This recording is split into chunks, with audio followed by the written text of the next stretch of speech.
I'm going to educate you on something. If you get it, great. If you don't, fine. There might be 25 or 30 people in this room, and I'll bet you that only 5 people leave this room getting what I'm trying to say. Some people just aren't ready to hear it. But that's the one requirement I have in my office. If you're broke, you can come. If you're any race, color, or creed, you can come. If you need a ride, we'll come pick you up. We've done crazier things in most offices. But if you don't come to class, then you're not welcome here, because that means you could care less about your health. If you don't have 1 hour of your life to do for yourself, then you don't care about yourself. And why should I care about you? But obviously you care enough to be here, because you're here. It's not going to be a talk about backaches, although that'll be part of it. That may be what brought some of you people in. But it's further than that. It goes much further than that. If I went around and asked each and every person in this room, what is it that makes you sick? How do you become ill? What do you think I'd get for answers? How do you get sick? Oh, no, not me. Oh, no, how do you get sick? Say something. It just comes, it just happens. Anybody? You fall. How do you catch a cold? Who said that? Germs. We'll stop beating around the bush, because we'll get 500 answers, but she already told me the one I want, so we won't go any further than that. See, the whole world revolves around what she just said. It's germs. Germs make me sick. He sneezes on you, that makes you ill, right? I catch his cold. He gave me the virus. I drank out of the same glass. I touched that doorknob. I did this, that, or the other thing. So what do we got to do? And now I've got to take something to kill those germs. And basically, that right there is the core of medicine. Okay, that's what they think health is, you know. Find these little things that are breaking your health down, and I'm going to give you something to kill that something, and you will be healthy. But what I want to know is this. If it is that germs make you sick, I want to know how it is that a mom can nurse a baby 18 inches from her face for weeks while that baby's sick and not get sick herself. Or what I want to know is that when this guy's out there teaching ski lessons in Colorado and he meets some nice little bunny from California and she's got some strep throat and he says, I want to kiss her anyway, how come 3/4 of the time he doesn't wind up with that strep throat? I mean, everybody's had that, right? 16-year-old love. Nothing will stop you from kissing that girl. And you do so, and your boyfriend or your girlfriend, your husband or your wife, they don't get sick. You tell me how come. You know the answer. Come on. Who said that? They got an immunity. So what you just said right there was, it's not so important about the germs that you swallow. It's really the immune system that you have, right? Isn't that right? So if that is the truth, then why is it that we waste so much time and so much money poisoning people who are sick? Think about that. We take people who already have decreased immune systems, because you just said you got to have a decreased immune system in order to be sick. And if you have an increased immune system, you don't get sick. So why is it that we take so much time poisoning the sick people? What do I mean poison? What's antibiotics? What is that in its essence? What is an antibiotic? Anybody know? Antibiotics are drugs that kill certain cells. Anti means against, biotic means life. Do you think that those antibiotics only go to where the germs are? Or do you think they go to all around where your body is, to go everywhere? See, my problem with that is this. One, do antibiotics raise your immune system? Do they make your immune system stronger? Or do they kill germs? They kill germs. They don't make your immune system stronger. They actually make your immune system weaker. If you give antibiotics to a kid who's 6 months old or less, you'll permanently damage his immune system. If you give it to a kid on a regular basis, their immune system goes down, down, down. This concerns me. See, my patients know that I don't like pills. Are pills necessary sometimes? Absolutely. But I think about 95% of the time you're being given them, it's for the wrong reason. And they're not correct in the cause. See, it works like this. If, let me try to put it to you in a way that will make sense. If I dump a big pile of garbage here on the floor, right, and flies start flying around it, I would be foolish to say, We're going to have to hush him a little bit or watch him elsewhere because I'm having a tough time. Maybe we can get some toys for him. If I got a big pile of garbage here and flies start flying all around this garbage, right? Now, who would say that those flies made that garbage? Would you say that the flies came out with a hefty bag, dumped it out, and started eating it? Or would you say that the flies were attracted to that garbage? Okay. So now I would take this can of Raid, and I would be stupid to say that this can of Raid does not kill that garbage, right? Shh, all the flies drop. But if I leave that garbage there, what's going to happen? What? Flies are going to come back. Now let's take this little girl here again. She gets a strep throat. Right? You bring her to the doctor because her throat is red, and he takes that Q-tip that's about this long, and he sticks it down there, and he scratches on this little plate, sends it away, and usually he'll give her some antibiotics before the plate even comes back, right? He doesn't even wait. Here's some pills, doesn't even know what it is or what it isn't, but he gives her the pills anyway. It's pretty sad. And then when he comes back, he says, she's got the streptococci bacteria. She's got strep throat. And she takes some pills, and in 10 days, her throat gets better, la, la, la. And then in 2 months from now, she gets the strep throat again. Or 3 months from now, she gets the strep throat again. See, what people fail to realize is this guy here, he's not 175 pounds of strap and He-Man. He's 30 or 40 quadrillion little cells all stuck together, see? The quality of those cells determine his health. If he's got high-quality tissue, he's healthy. If he's got low-quality tissue, wherever that tissue is low quality, he's got sick and will eventually get symptoms. What is the lowest kind of quality tissue? Cancer cells, okay? They're not anything special. They're the lowest kind of quality tissue we have in our body, see? Now, the medicine man looks at him as a bunch of organs that this one is right and this one is wrong. We need to cut this one out. We need to give him a pill to speed this up or slow that down. Well, if his bowels aren't working right or his head is hurting or this and that and the other thing, I don't care to speed it up or slow it down or cover it up.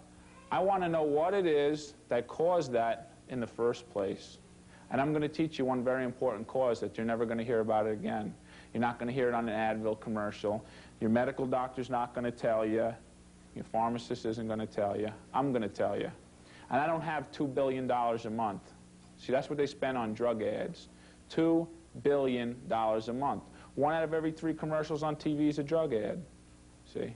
And if you ever wonder why chiropractic never gets a fair shake on TV, that is one very big reason right there. And if you don't think that that's true, that money runs this country, you're sadly mistaken, you see. You got a place that says, we'll give you $2 billion a month every month for the rest of your life. And then you can get a bunch of chiropractors together and say, well, we'll give you $10,000 a month, maybe, if we can scrub it up, you know.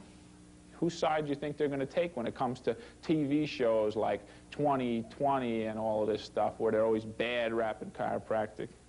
Anyway, now I'm going to teach you a little bit about how it really works. See? We don't want to take poisonous pills because, 1, they don't correct the cause of the problem. They don't clean up the garbage. And two,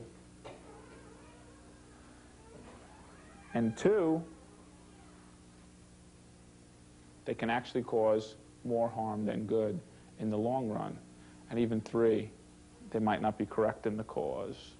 Anyhow, who believes in miracles?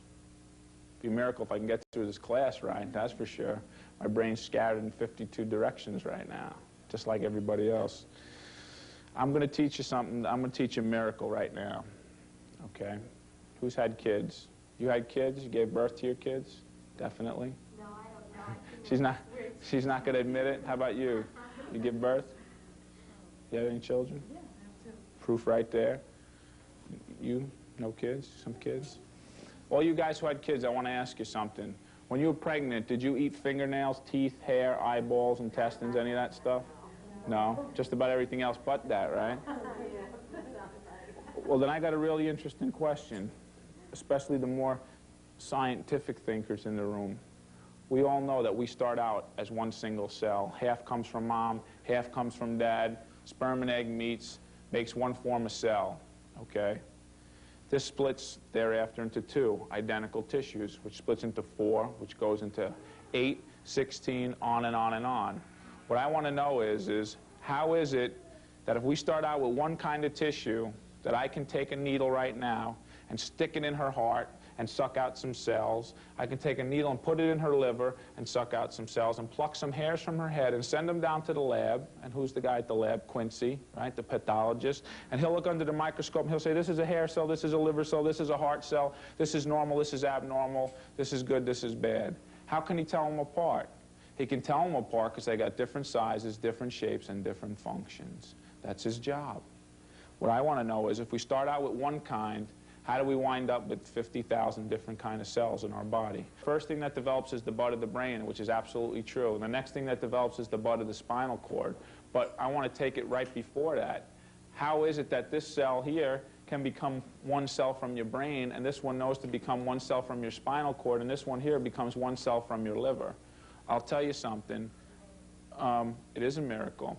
Because I had one of the smartest men in the world here as a patient in this field. He flew 2,000 miles and he came from Texas because one day he woke up and his arm didn't work. He went to put shaving cream on his face and he couldn't pick up his arm. He had no pain. He had no previous problems. He just could not put shaving cream on his face. And they wanted to do a little operation on him. We're going to chop some bone from your hip and we're going to cut your neck open, we're going to collapse the disc, we'll put some bone on both sides. And here, I want you to sign this piece of paper. What's this? This says that if we should kill you during the operation, you don't hold us responsible. And then he started thinking about the 6-week-old baby that he had. Now, this guy was no dummy. He had his doctorate in biomedical research engineering at the University of Texas Medical Center, which is the biggest teaching hospital in the world. This is what they do for a living. So he went around to all the top neurosurgeons there and said, is there any way that I can get better without surgery? And they said, absolutely not. Your arm will just continue to shrivel. It's going to get weaker. And the longer you wait, the more time you're wasting and the worse results you're going to have with your operation. Well, he didn't want to take the chance because he had a 6-week-old daughter. So he flew 2,000 miles here on a recommendation to receive his care. And he did. And he had to come to class just like all you guys. Except he was sitting right there and his name was Michael Brandt. And I said, Michael, I said, you tell me how this happens. You're a biomedical research engineer. This is all you do. You wrote books. You have all this stuff, your PhD and everything else. Tell me how this happens. And you know what he said? I don't know. They don't know. By the way, Michael is fine today, and he never had the surgery. I'll just let you know that. But the point I am getting at, and the way I drew this out, is important because of this. The main thing I'm trying to say is there is intelligence inside your body. The same way it knew how to do that is the same way when you cut your hand, it knows how to heal. Do you think about that? Do you say, I need red blood cells, platelets, fibrinogen, prothrombin to all come together to form a fibrous clot, and you sit there and think about it? Of course not. Because what would happen if she got a cut and she can't read yet? Maybe she could read a little bit. She'd bleed to death, right? There is intelligence in your body. It knows how to heal the cut, and it knows how to digest your food, and it knows how to do all these things, and my body is so smart. You want to know how smart a body is? You can take a 16-year-old girl, you can get her pregnant, you can put her on a street corner on 160th Street, Manhattan, and you can feed this girl Cheetos and Diet Pepsi for 9 months, and at the end of that time, the body can take that and make a baby out of it. Maybe it'll be a little skinnier than it should be, but it'll make a perfectly formed baby out of food that isn't even food. That's super intelligent.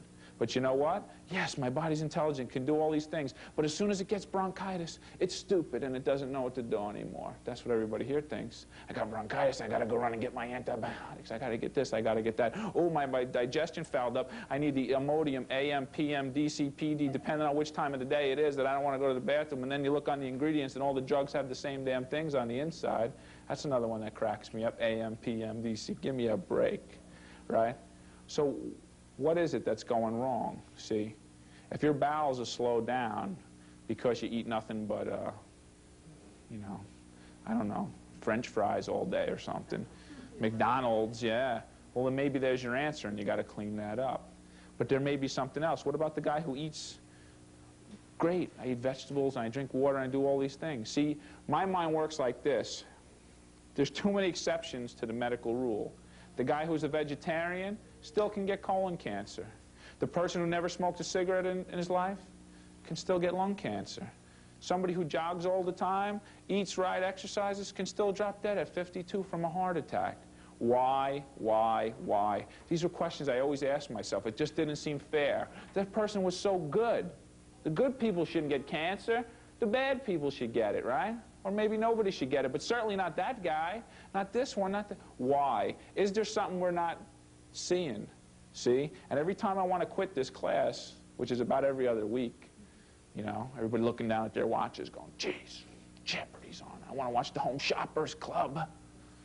I got to buy stuff that I can't afford. I think about this. I think about the senior citizens bus, see? Because if you ever go to Kmart on Sunday morning, what rolls up bright and early? It's the senior citizens bus. And getting off the senior citizens bus is this. People like this dribbling on themselves in diapers, who's in wheelchairs, and some of these people are like 60, 65, early 70s. And it's sad, and they're still young. And we had this discussion the other day, and I said, what sticks in my mind was when I was 10 years old, I used to stay with a man who was an artist, 83 years old. He was an Armenian artist who lived in my neighborhood. He was 83 years old. He used to chop wood. He used to take care of his garden. We used to go food shopping together. He used to teach me how to paint. He used to tell me stories from he was 10 years old. And I said, if he can do these things, why can't everybody do these things? Is he just lucky? You know, is it just genetics? Everybody says it's just what your parents give you, you know? But then I started checking into that. Is it just genetics? Well, then how come identical twins who have the same genetics die from completely different things? Identical twins are basically the same person. They may have different minds, which separates them, but their genetics are exact. So if one gets colon cancer, the other should, provided, I mean, they're raised up, they're eating basically the same things. Hell, they even like to wear the same kinds of clothes, you find, even if they're separated at birth. So how come that doesn't hold the weight that it should? Maybe there's something else. And about 8 years ago, I found out what that something else was. And that's why I'm here telling you about it. What most of you guys don't know is that your brain and your nervous system controls everything that goes on in the body. When you eat that sandwich, what tells it to digest is a message from your brain, which you was talking about before. The reason the first thing to develop is the brain stem and the spinal cord is because that is where that intelligence travels. That intelligence can't just jump from here to your big toe. It needs a way to get there. And it's through your nervous system. It's not through your circulation, it's through your nervous system. This is going to start to make sense as to why I'm telling you this stuff in a minute. The purpose of your brain and your nervous system is to control and coordinate the functions of all the tissues, organs, and systems in your body. If your body does not get that nerve supply, that cell, remember, he's 40 or 50 quadrillion cells. If any one of those cells doesn't get touched by a nerve, it dies. You ever see Sylvester Stallone on one side of his face? He smiles and one side goes up and his face is a little bit flatter on one side. Because when he was a baby, they pulled him out with forceps, this way, and they cut the nerve in his face. The muscle started to die, the tissue became weak, and it didn't work properly. Now, that's an extreme case. Most people, when you talk about pinched nerves and stuff, they understand what you mean. Oh, I got a pinched nerve. Oh, I got this pain running down my arm. Oh, or I got the sciatica. Oh, everybody knows that sciatic pain. They think that's a pinched nerve. But what most people don't understand, and part of the reason why you're here tonight is because of this. Here you have all your organs getting a nerve supply. Okay? Your heart, your lungs, your stomach, your intestines, your reproductive organs all get a nerve supply. This is extremely important. Extremely important. Because at the same time that that arm is hurting, or maybe not even when that arm is hurting, you could be choking off the nerves that go to that organ, leading to your premature death. That's how important it is. Because think of it this way. Let's say there's such a thing as a way to not completely choke the nerve off, but cut off a percentage. Let's say 60%, because that's what it is. If there was a way to cut off 60% of the nerve supply in your body, that would be extremely important. Do you know why? So if I go like this, I brush off 1 million cells from my body. If I give a pint of blood, do you think I stay a pint low for the rest of my life, or do you think I make more? I make more. What am I making more of? I'm making more cells, okay? In 4 hours, your stomach lining will change over. In about 120 days, you get all new blood. It takes about 3 years for all your bone to change over. See, the important thing is this. If you have pressure on your nervous system when this is trying to occur, Terrible, terrible things can happen. But first I want to let you know what it is that causes this pressure. It's right here. In here somewhere. Subluxation. You see this word all around my office. You see it everywhere, right? Do you know about subluxations, blah, blah, blah. When you first came in the office, I said, I'm going to check your spine for misaligned bones. I'm looking for the ones that are choking off the nerves. I'm not going to cover up your symptoms or treat your symptoms. I'm looking for what's causing the problem in the first place. What I wanted to say was, I'm going to check your spine for subluxations. Subluxations are minor misalignments of the bones of the spine, causes nerve interference and a loss of function. Let me say that again. It's a minor misalignment of the bones of the spine, causes nerve interference and a loss of function wherever those nerves go. Now remember, they don't get cut like that. They're over here. One of them's going to your heart. One of them's going to your lungs. One of them's going to your liver. One of them's going to your intestines. This is extremely important. The reason it is because you'll go upstairs and you'll see some of those brochures. Colitis and chiropractic, and this and chiropractic, and bronchitis and respiratory problems and chiropractic. And you would say, what in the world does cracking a back have to do with my digestive problem? It doesn't make any sense to me, because before I understood it, it didn't make any sense to me. I used to have arguments with people in chiropractic. That's bull. How could you tell me that cracking your back or making some noise or changing something in your spine has anything to do with anything? Well, I'm telling you, it's exactly this way. You get a subluxation. Let's take these two guys. Perfect example. They're 10 years old, and he's getting those gushy, squishy feelings that he's starting to have for girls. He's found love at last, right? How does a 10-year-old boy show a 10-year-old girl that he likes her? He hits her. He beats the heck out of her, doesn't he? Throws her on the floor. Well, today he throws her on the floor. I said, no, I didn't. Today he throws her on the floor. They're 10 years old. She falls to the ground. She gets a subluxation on the nerves that go to her lungs. She's 10. 6 months goes by, and her lung tissue replaces itself, except now it's a little bit sicker and a little bit weaker. 6 months, a little bit sicker, a little weaker. 6 months, a little sicker, a little weaker. 6 months, a little sicker, a little weaker, until she's 13 years old. Then one day she's going to put her lipstick on. She's trying out for cheerleading practice, and all of a sudden, what the heck is that? She can't catch her breath. Her face goes pale. Her lips turn blue. Her mom rushes her off to the hospital. They stick that thing in her mouth. I can breathe again. What's the matter with my little girl? Oh, I'm sorry, Mrs. Smith. Your girl's got the bronchial asthma. Well, where'd she get it from? She was fine last week. Must be the Staten Island air, he says. Well, don't you live in that big mansion up on Toad Hill, Doc? Sure. Don't you get Staten Island air up there? Yeah. Well, where's your asthma? Oh, well, maybe it's not the Staten Island air. And for that matter, why don't my other kids have it then if it's the Staten Island air? And I've been living on Staten Island my whole life. Why should it affect her that way and not me? Well, maybe it's not that. Maybe you and your husband are fighting too much in front of the kids, and it's sort of like a nervous reaction, you know? It's just stress. Well, we don't fight too much, but even if we do, we try to keep it away from the kids. But anyhow, same thing. My other kids don't have it, and we're not really fighting nothing different, nothing that's been changed over the last 13 years that this girl's alive. Why? I don't understand it. Maybe it's an allergy to some kind of food. She eating anything different? No, you know, she has her Twinkies or Ho-Hos and stuff like that, but not any more or any less than she's ever had. Maybe it can't be that. Let's see. If it's a pain they can't explain, it's arthritis. Never took an x-ray, didn't do any blood work, you got arthritis, you know, some kind of pain. And if it's, if it's a pain they can't explain, it's arthritis. If it's a health condition they can't explain, what is it? It's hereditary. It must run in your family. Because you know what? She'll go, you know, I think my grandfather's cousin's dog had asthma. Maybe that's where she got it from. I go, okay. Here, just puff on these things 3 times a day or as much as you need, and if it gets real bad, we'll put her on this nebulizer thing, la, la, la. But you know what? He gives her some hope. You know what the hope is? Don't worry. Maybe she'll what? Maybe she'll grow out of it. And that's absolutely true. Kids are 13, they got it. They're 16, they don't. But how in the world does that happen? Do they get taller and their asthma stays down here and now they're up here? That doesn't make any sense. I'm going to show you a way right now how that is so. There's 3 ways you can correct a subluxation. One of them is by specific chiropractic adjustment. And I'm not talking about twist, snap, thump, thump, thump, crack, crack 3 times a week for the rest of your life. That's not a specific anything. That's a gross manipulation. A specific adjustment, correct a subluxation. Second thing is, you can get in an accident. If you hurt yourself, The same thing that caused the subluxation in the first place can uncause it, more or less, except what happens usually? You get a new one to replace the old one. Third way, you can grow. See, because what happens? Your legs get a little longer, your arms get a little longer, but what does a lot of the growing? Your spine. And a lot of times that's enough time to put the force into the spine, to unlock the bones, to take the pressure off the nerves.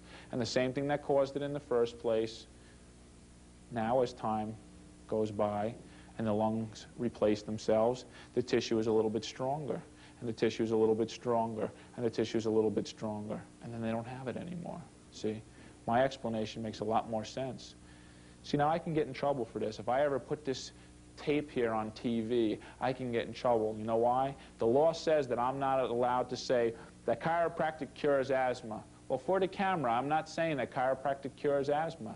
Chiropractic doesn't cure anything. People cure everything, see? When I adjust a little kid and their asthma goes away, I did not heal that kid. I did not heal their asthma.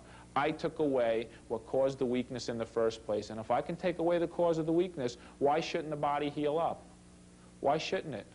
Your body is meant to be healthy. It's not meant to be sick, although they want you to believe that, right? If you're waking up with that normal headache, take one of our magical pills. You tell me what a normal headache is. That's what I want to know first of all. There's no such thing as a normal headache.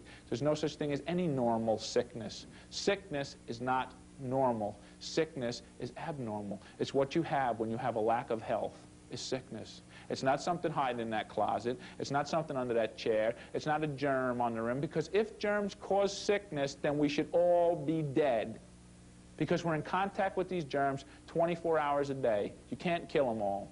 Can't do it. We got to keep our immune system strong. It's not about killing germs. It's about keeping a strong immunity. The nervous system is the main factor in your immune system. Main factor. And that's how this goes, you know. See, before this class, there was nobody in the world who would think that if they did this number here, la, la, la, I got my laundry basket, I'm going to do some laundry, la, la, la, whoo, your feet come out from under you, bump, bump, bump, bump, bump, bump, down the stairs. Oh, my butt is sore. And then, okay, I took a couple of those Doan's pills or something like that, because back pain's measured by how far you can bend. So take our pills so you can't feel the pain, so you can tear up everything that's left in your back. You know, the reason your back's hurting is so that you don't do those things, so that you have a chance to heal, right? Ooh, I'm hurting. I should get some rest. But no, I'll cover it up with these pills so I can't feel the damage, and then I'll go do all the things that I'm not supposed to do, and then I'll get in really bad shape, which makes all the surgeons rich, doesn't it? So how many people in this classroom would think that a slip on the ice that they got 5 years ago could cause a digestive problem in their body today? Would you think that the colitis that you never had in your life could all of a sudden have come from something like that? Nobody would think that, you see. But you don't know how many times I go through my charts and I go, oh, allergies. The person's 32 years old. How long you had these allergies? 4 years. I see you got in a car accident 10 years ago. Oh, it had nothing to do with it. Where do you get allergies at 26 years old that you never had before? Oh, it's Staten Island. I do Staten Island, Staten Island. Well, I've been on Staten Island for 28 years. How come I don't have them? Am I superhuman? No. But my body is functioning close to where it's supposed to be. I won't say perfect, but maybe near perfect, because I don't think anybody's perfect, you see. These things must be for a reason. If you have breakdowns in your body, it must be for a reason. Pain is not the problem. Pain is a symptom. Pain is your warning device. You understand what I'm saying? That is built in. You lean on a hot stove, what happens? Ah, pain. That's to tell you to take your hand off there so you don't get burned off up to the elbow. But what happens when we get pain? Where's my Tylenol? I got a headache. Oh. Well, it doesn't matter that you forgot to eat for the last 2 days. You know, I get these 16-year-old girls come into my office.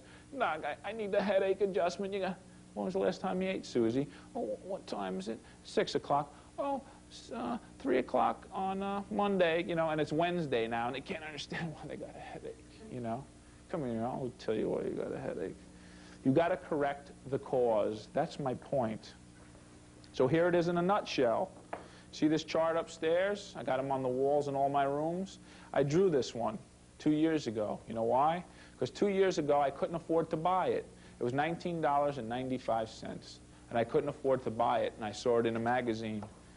and I drew it to get the point across. And I leave it here because now I can afford to buy it. But I'll never take this out because this reminds me of where you can be in such a short time. And maybe 2 years from now, I won't be able to afford to buy it again. I don't know. You have the intelligence that resides in your nervous system. If it goes down your spinal cord and exits your spinal cord and gets to your tissues, all things being equal, you will have healthy tissue. Healthy tissue cannot be penetrated by germs, viruses, or bacteria. It's been proven since the 50s. It can only enter weak tissue. How does the tissue get weak in the first place? For the most part, the nerve becomes weak through a subluxation. The tissue becomes diseased, and you still don't know you have a problem until enough diseased tissue accumulates to give you symptoms. You can get symptoms instantaneously. Smash your face on the windshield in a car accident. My head's been hurting, I've been having double vision, I've been dizzy ever since. I just haven't been right. I've been fatigued all the time. Instant, because you caused a tremendous amount of damaged tissue instantly. But what about that person who's running for the bus? Feet come out from under them, slam down on the ground, and then 5 years later develop chronic constipation. And they're taking, the doctor tells them, well, you got to drink prune juice. Your prune juice levels are low in your body. You need some more, you know. Well, why is it that I have constipation? My diet hasn't changed. Nothing's really changed, but now I can go to the bathroom once a week. Well, maybe once a week is normal for you, they'll tell you. Come on now. I'm just trying to awaken you as to what's going on. Your nervous system controls everything. But you know what's scary? Nobody wants to do anything till you get down here to the symptoms. You know, if I don't feel any problems, I'm okay. Never has a bigger lie been told. How many people do you think are walking around Staten Island right now loaded up with cancer, don't even know it? How many people are walking around this country HIV positive, they haven't produced any symptoms yet? How many people, and don't know it? Do you think those people are healthy? Or do you think they're just symptom-free? See? There's a very big difference. If you're loaded up with cancer and you haven't gotten the symptoms yet, you're not healthy. You just don't have any symptoms yet. See? That guy, you ever heard the guy? Oh, did you hear about Joe? He was, so healthy, and he just dropped dead from a heart attack. 57. Do you think Joe was so healthy? Healthy people don't die from heart attacks. Joe is building weak and diseased tissue. He just didn't know it yet. See? That's the problem. But what do we do in this society? We wait for it to make a symptom, and then we try to patch it up. We go to the doctor. My sugar's too high, give me a pill to make my sugar lower. My pressure's too high, give me a pill to get lower. My bowels are too slow, well, speed it up. Well, I have a couple of problems with that. One, why is it like that in the first place? Is the pill going to correct it? No. And worse than that, now, take perfume and put it on two women's arms. Same perfume on two different women. Smells like two different perfumes. Why? Different body chemistry, right? Now that's putting something on the outside of your body, and it can smell like two different perfumes. What happens if we put the same drug in two different women? You think it's going to act exactly the same way? Absolutely not. And can they tell you what it's going to react in you? Here, I'm going to show you one on one of your favorite pills. I should get sued for this too. I'll get online because there's a lot of people ahead of you. Anyway, here's one of the side effects from one of your favorite pills that I think you should know about, because everybody says, well, this is a good pill and this is a bad pill. What I'm telling you is all pills have side effects, and there's bad pills and there's worse pills. But sometimes they're worth the side effects, you know. If you let yourself go that far, maybe there's nothing that can be done. But I'm saying, why can't we prevent you from getting there in the first place? Here we go. Lightheadedness, dizziness, sedation, shortness of breath, nausea, dysphoria, which is extreme discomfort, respiratory depression, and drug dependence of the morphine type, including psychic dependence and physical dependence. I took this off a very common drug that a lot of you guys take. Do you know which one it is? Want me to show you? Here you go. I took that from the 1988 Physician's Desk Reference. That's a book that all your medical doctors get. These are the common side effects from that drug. So if you think that, you know, it's no big deal, it is a big deal. You know, you can kill yourself taking Tylenol. You can kill yourself by taking a bottle of Tylenol. Did you know that? And did you know that for every aspirin you take, you lose a quarter teaspoon of blood in your stomach? Did you know that? And that between 3,000 and 8,000 kids a year die from aspirin overdose. Take Tylenols for everything because they're safe, right? They're not aspirins. We can have Tylenols for everything. Let's just say that the Tylenols don't kill you, which they probably won't.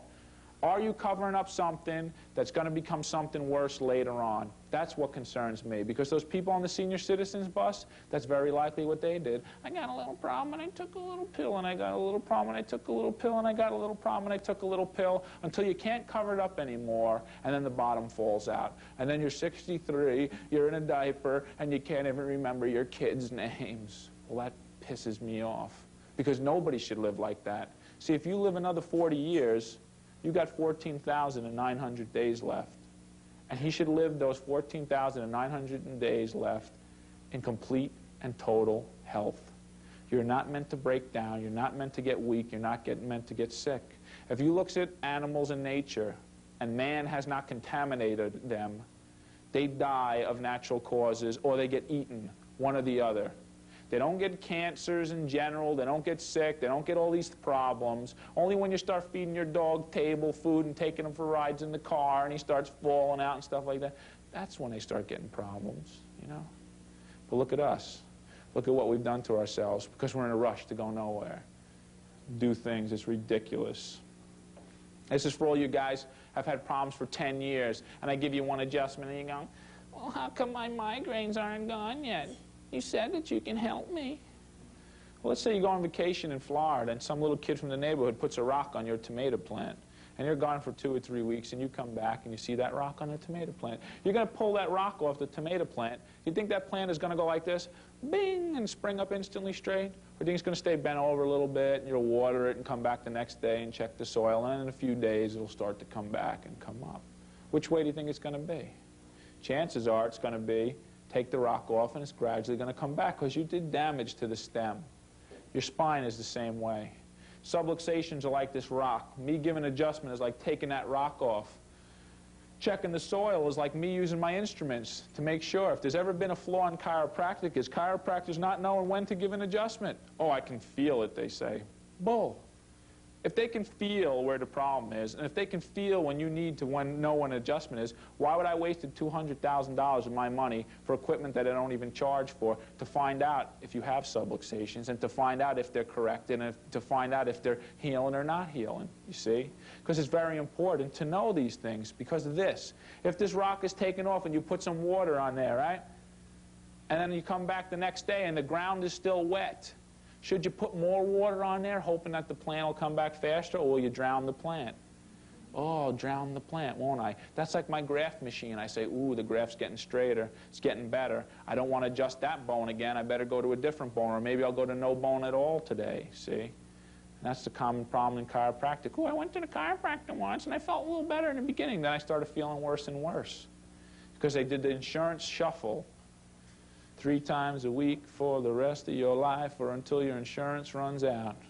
And am I saying that chiropractors are bad people? Not at all. I'm just saying some of them are mixed up, and they need to find out why they became chiropractors again. You got to know when to give that adjustment, because if you leave that pressure on, it's going to cause the premature death of that tomato plant. If this rock is on the stem there, let's take a subluxation on the nerves to your, well, the nerves to your heart. I think you're more likely to develop a weak heart with 60% of the nerve flow cut off? Absolutely. Do you know that 40% of the people who have heart attacks don't have any heart disease? 40% of the people who have heart attacks have no disease in their heart. Their arteries just shut off. And I'm telling you that the nerve supply controls the arteries opening and closing. So have a little patience with yourself and have a little patience with me. It cracks me up. I have some guy come in someday, oh, geez, God, oh, my back, oh. What happened to you, Mr. Jones? I was pulling the lawnmower this morning, I couldn't straighten up. Did it ever happen to you before? Oh, a few times before, but I laid down, I take some pills, and it gets better. Oh, it's okay. But it's a different thing. The pain is over here now. It used to be over here. I say, oh, okay, let's take some x-rays, find out where the problem is. We take some x-rays, and I find 25 or 30 years worth of arthritis in Mr. Jones's back. I say, Mr. Jones, you know, you have 25 or 30 years worth of damage. This might take a little bit of time to fix up. No, it happened this morning when I pulled the lawnmower.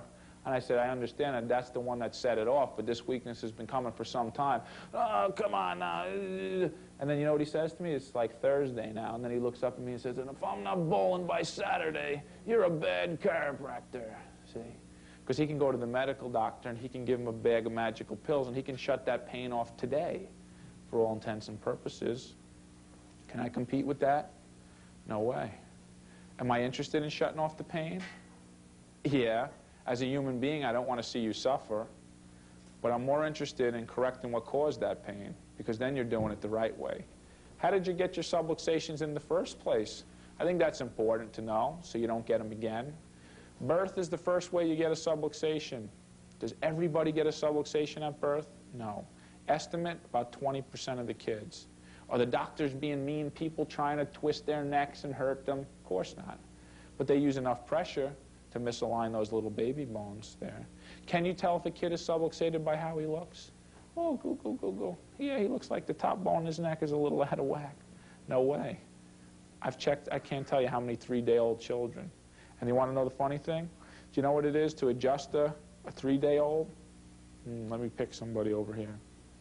You can adjust a 3-day-old baby like this with about that much pressure.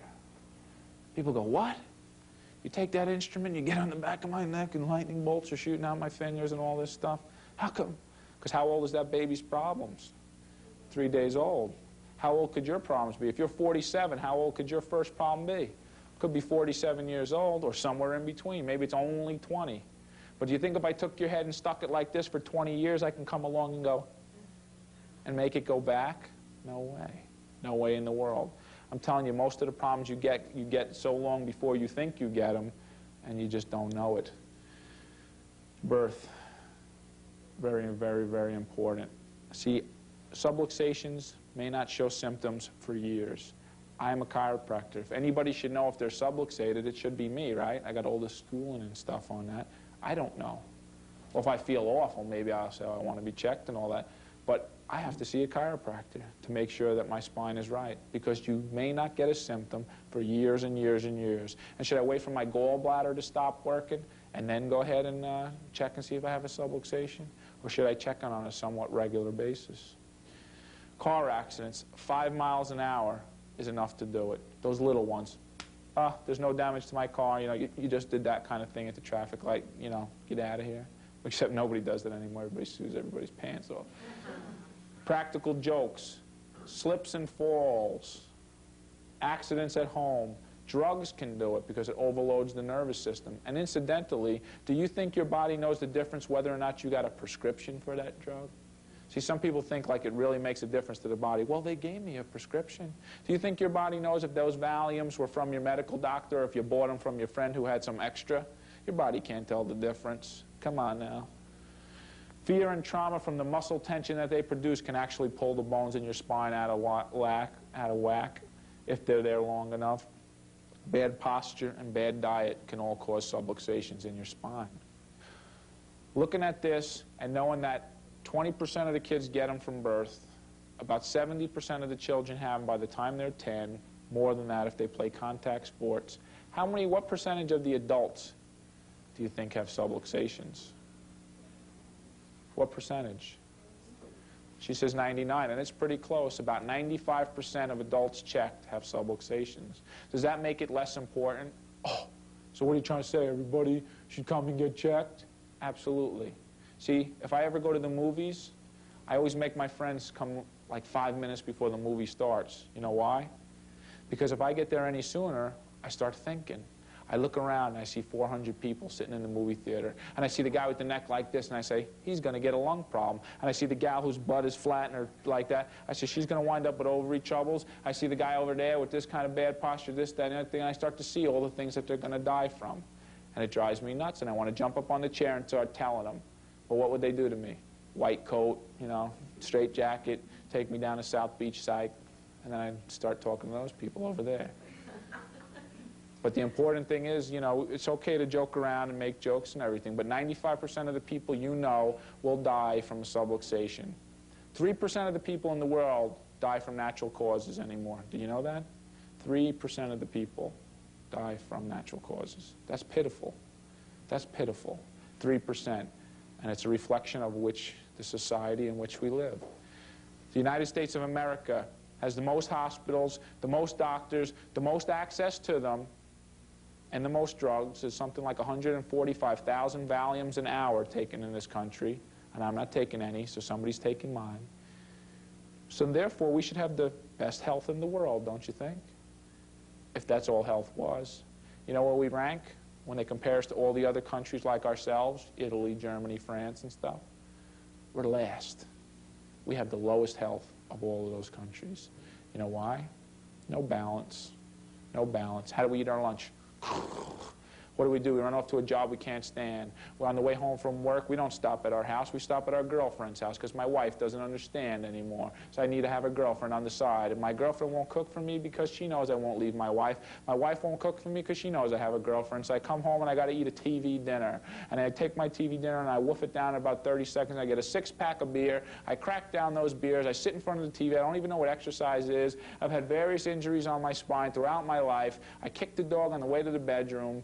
You know, and I do this for about 20 years. My health deteriorates, and then I walk into the doctor and I say, fix me, fix me, fix me. Well, I'm telling you right now, if you get nothing else from this class, understand this. There is no healing outside your body. There is no healing outside your body. Drugs don't heal you. Surgery doesn't heal you. Chiropractors don't heal you. Okay? None of those things heals you but you. I can take away what's causing you to be sick and allow you to be healthy. Drugs and surgery buy you time until your body can get strong enough to do it, but they usually don't correct the cause. But there is no healing outside your body, and if you doubt it, go get a piece of steak from the butcher and cut it. Put some mercurochrome on it and a Band-Aid, and tell me if that heals. Hey, it's muscle, it's connective tissue, it's blood. Why doesn't it heal? If somebody shoots me dead and then cuts my arm, why doesn't it heal? What's missing? No, still got nerves. Still got blood. My brain is dead. That may be part of it, but you can be brain dead and still be laying there in a coma. You can still put you on machines. What is missing from a body that's truly dead?